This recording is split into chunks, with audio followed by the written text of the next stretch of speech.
Iran says it is open to nuclear talks with the Trump administration, but it remains wary of America's intentions and what Washington may demand behind closed doors.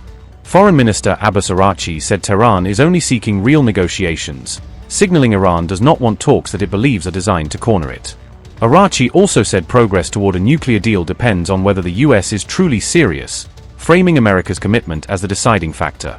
Araghchi reiterated that Iran's lack of trust in Washington remains the biggest obstacle, arguing that past experiences make Iranian leaders skeptical of US promises. There are signs of seriousness, but there are also signs that the seriousness is fading.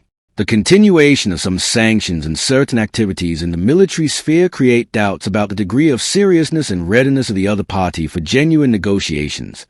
We are monitoring all of this. We will assess all these indications together, and we will decide on the continuation of the negotiations.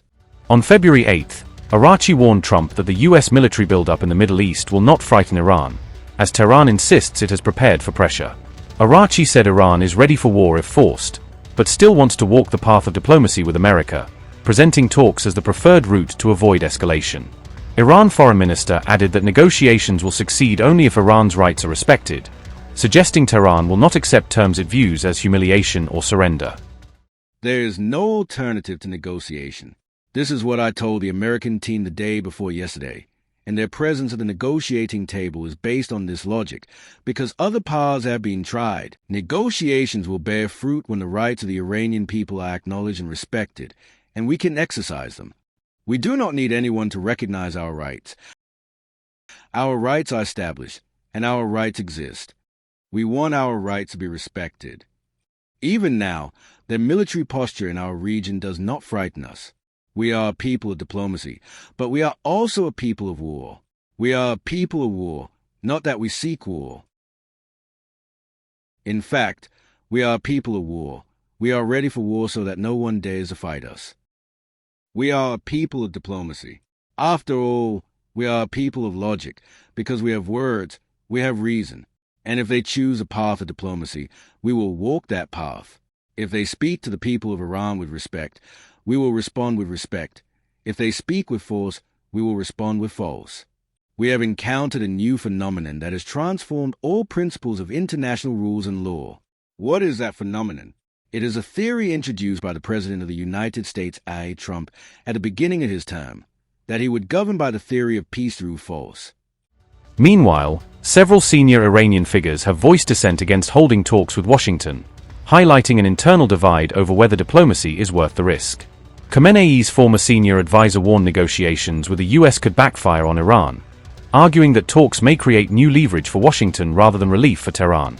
Hardliner Mohammad Javad Larijani urged caution against trusting the United States, calling it a mistake and warning there would be no win-win outcome, according to Mehr News.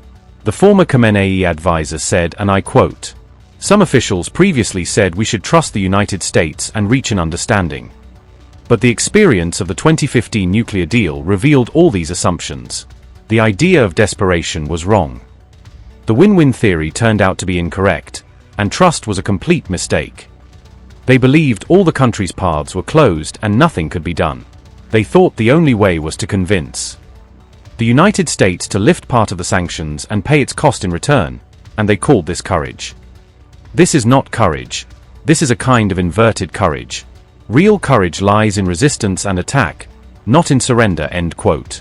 Iran's parliament has also held closed-door briefings on the potential outcomes of talks in Oman, suggesting lawmakers want oversight before any commitments are made. A spokesman for the parliamentary board reportedly urged Araghchi to tread carefully, signaling that domestic politics could constrain what Iran offers at the table. Even so, Iranian lawmakers claim Tehran is negotiating from a position of strength, implying they believe US pressure has not broken Iran's leverage.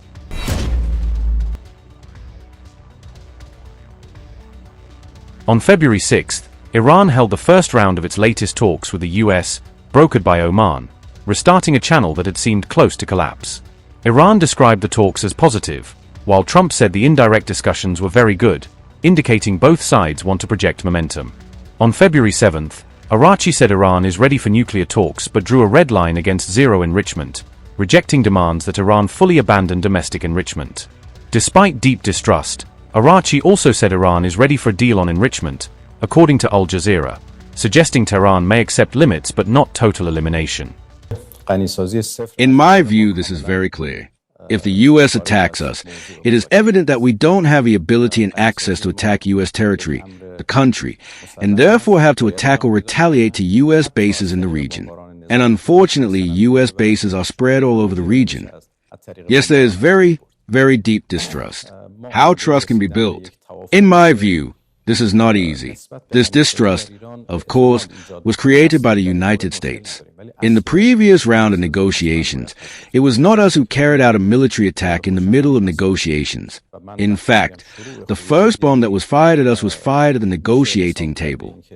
The Americans betrayed diplomacy in the previous round, and this time, if we are to return again to the negotiating table, they must create trust. We never left the negotiating table. We never adopted threatening approaches toward our neighbors. We have always been ready for diplomacy, but diplomacy that guarantees Iran's interests is conducted from an equal position and is based on respect. Of these American demands, what's your situation? How are you going to deal with them, the demands? Our talks yesterday were only about Iran's nuclear program, and the Americans did not introduce any issue beyond that.